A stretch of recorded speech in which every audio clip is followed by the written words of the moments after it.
बॉलीवुड को लेकर audience double minded है। कभी कहती है बॉलीवुड बदल चुका है तो कभी कहते हैं कि बॉलीवुड सुधरेगा ही नहीं। साल शुरू ही नहीं हुआ और ठीक से बॉलीवुड हमारे लिए ऐसी 5 मूवीज लाया है जो ताकत रखती हैं हमारी सोच बदलने के लिए।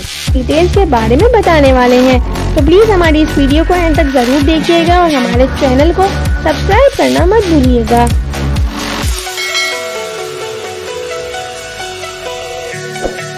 Channel celebrity society. Hi fi college में एक पढ़ने वाले मॉडर्न भरे पर स्टूडेंट लीडर कृष्णा की है, जिनको पॉलिटिक्स में काफी इंटरेस्ट है और वजह ये है कि कश्मीर में पैदा हुए हैं। कॉलेज में कृष्णा के एक गुरु भी हैं जिनके हिसाब से कश्मीर में बड़े जुल्म होते आए हैं और आज भी हो रहे हैं। और तो और ये इंडिया के मैप में कश्मीर को भी झूठा मानती हैं, क्योंकि इनके हिसाब से तो ये जबरदस्ती है। और सच का पता लगाने आए हैं कृष्णा जी। कुछ सालों बाद अपनी धरती वापस आते हैं और आते ही इनके कानों में आवाज आने लगती है कश्मीरी पंडित की। और गुरु के मुताबिक ये पंडित एक राक्षस है जिन्होंने मासूम असली कश्मीरियों का जीना हराम कर दिया है। क्या कृष्णा कभी इनके आपस की पहेली सुलझा पाएगा या खुद इस पहेली का हिस्सा बनेगा, इसका पता तो आपको लगाना होगा जाके थिएटर्स में देख के। अब फिल्म के अंदर ऐसा क्या है कि आपको इसे थिएटर में जाके देखना होगा?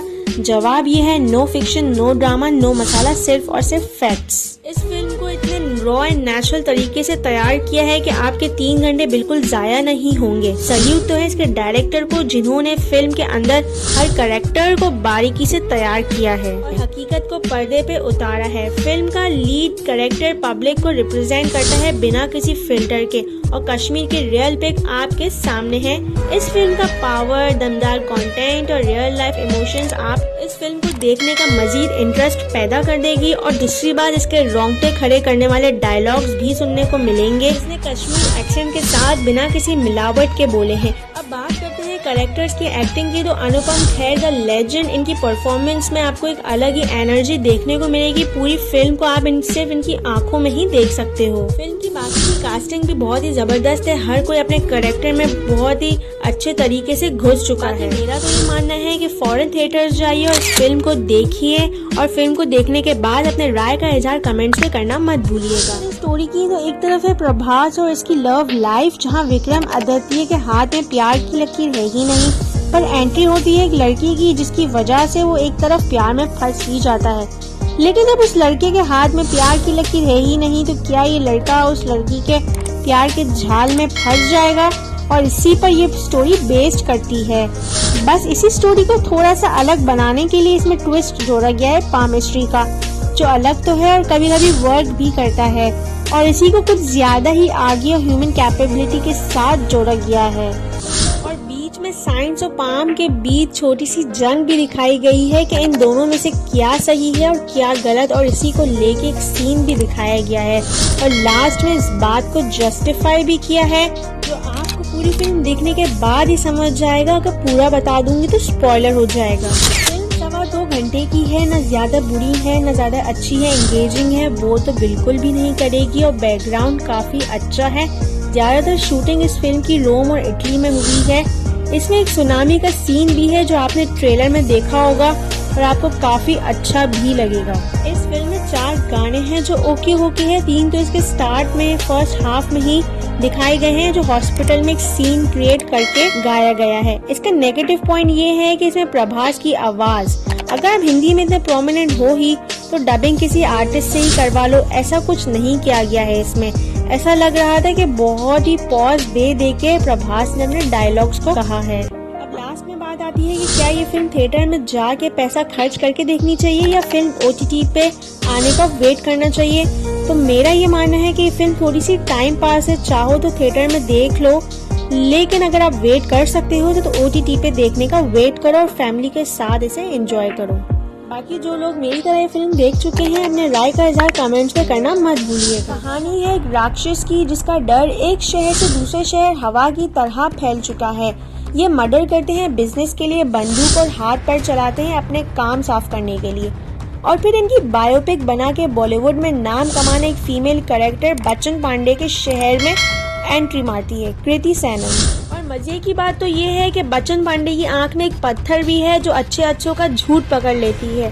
फिर आता है कहानी में एक जबरदस्त ट्विस्ट, जब बच्चन पांडे का पास्ट दौड़ के बाहर निकलता है और फिर ऐसा क्या हुआ कि इन्होंने खुद अपनी ही गर्लफ्रेंड को जान से ही मार दिया, ये तो आपको पूरी फिल्म देखने के बाद ही पता चलेगा।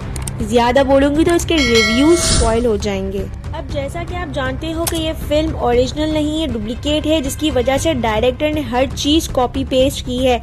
लाइक डायलॉग्स को किसी ग्रुप से उठाया है तो कॉमेडी सीन्स भी कई सालों पहले के मीम से छाप दी है।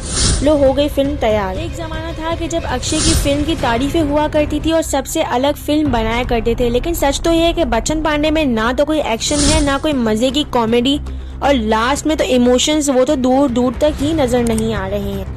मतलब अगर आपने ट्रेलर देखा है ना तो थिएटर जाने की बिल्कुल जरूरत नहीं है, क्योंकि पूरी कहानी पहले से ही पता चल जाती है। डायरेक्टर फरहाद की डायरेक्शन कुछ खास नहीं है, कहीं से भी फिल्म में अचानक से गाने आ जाते जिसकी ना तो कोई लॉजिक बनती है ना कोई सेंस। देखा जाए तो अक्षय ने बेस्ट परफॉर्मर की कोशिश की है, लेकिन डायरेक्टर के इस्तेमाल करने का तरीका कुछ अच्छा नहीं है। एक भी सीन इम्पैक्टफुल नहीं है, सारे के सारे बचकाने हैं, कहीं से भी अक्षय की प्रेजेंस फील नहीं होगी।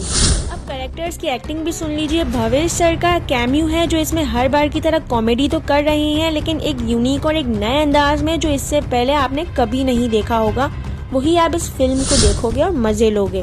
कृति सैनन ने हर बार की तरह सेम एक्टिंग की है, कुछ भी नया नहीं है, बार बार वही सेम लुक और गेटअप इनको बोरिंग कर रहा है।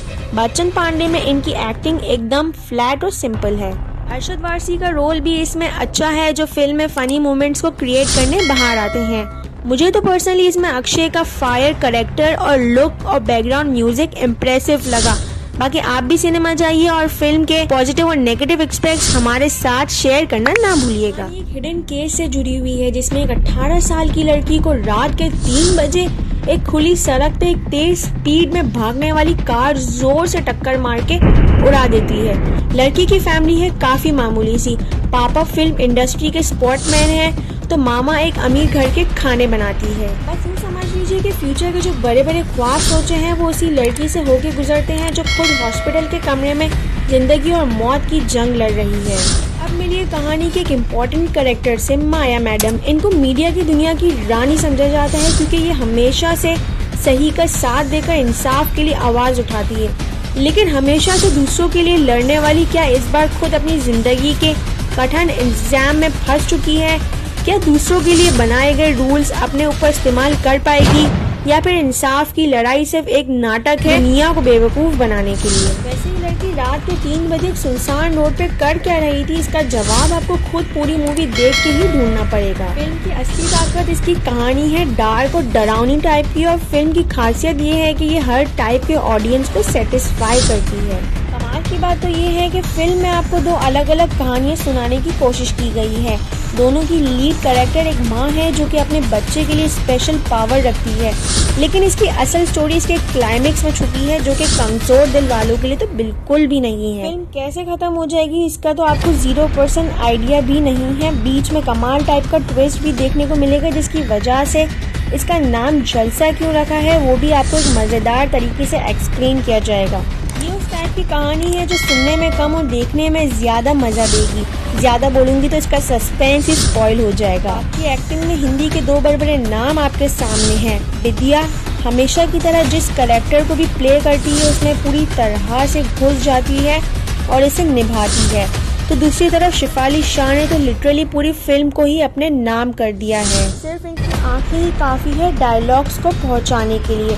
फिल्म का पावरफुल डायरेक्शन बेस्ट है जो मामूली सी कहानी को भी पावरफुल बना देता है। और लिटरली मेरा तो ये मानना है कि इस फिल्म को देख के आपको जरा भी पछतावा महसूस नहीं होगा, तो जल्दी से इस फिल्म को देखिए और अपने राय का इज़हार कमेंट्स पे करना मत भूलिएगा। पिछले 2 सालों से लेकर अब तक इस मूवी को लेके एक हाइट बनी हुई थी और अलग अलग लैंग्वेजेस में रिलीज हो चुकी है। बाहुबली के बाद राजा मौलवी सर से जितनी लोग उम्मीदें लगा के बैठे थे तो RRR में वो पूरी कर दी गई है।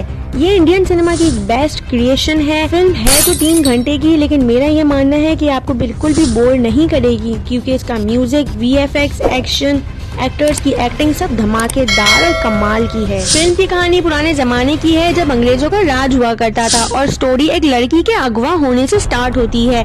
अब इसमें 2 फ्रीडम फाइटर्स कैसे मिलकर अंग्रेजों के खिलाफ लड़ते हैं, यह आपको इस फिल्म में दिखाया जाएगा। और कह सकते हैं कि इसकी स्टोरी बहुत ही अच्छे तरीके से लिखी गई है, क्योंकि इसका फर्स्ट हाफ कब शुरू होकर खत्म हो जाएगा वो आपको पता ही नहीं चलेगा। इतना इंगेजिंग है, जिसमें कैरेक्टर्स को इंट्रोड्यूस किया जा रहा है और साथ में अनएक्सपेक्टेड कॉमेडी भी है कि जिससे हंस के आपके तो पेट में दर्द ही होने लगेगा। ट्रेलर में जब शेर वाला सीन देखा था, वो जब बड़े पर्दे पर देखोगे तो आपके रोंगटे ही खड़े हो जाएंगे। What a cinematic action, hats off to director Rajamouli. Other half में एक बैक स्टोरी है जिसमें होती है बॉलीवुड के एक्टर अजय देवगन की एंट्री। इनका रोल बहुत बड़ा तो नहीं है, कैमियो कह सकते हैं, पर वो बहुत ही जरूरी रोल है जिसे वो बहुत बखूबी अंदाज से निभा रहे हैं। फिल्म में दोनों एक्टर ने हिंदी डबिंग की है जो कि बहुत ही अच्छी है। It's a cinematic piece by Rajamouli. ये फिल्म फ्रेंडली फैमिली मूवी है, तो मेरा ये मानना है कि जिन्होंने अब तक ये फिल्म नहीं देखी है, जाइए फौरन थिएटर इस फिल्म को देखिए और अपने राय का इजहार कमेंट्स पे करना मत भूलिएगा। Thanks for watching. Do like and comment and subscribe our channel. Don't forget to follow us on Facebook, Instagram and TikTok. Link is given in bio.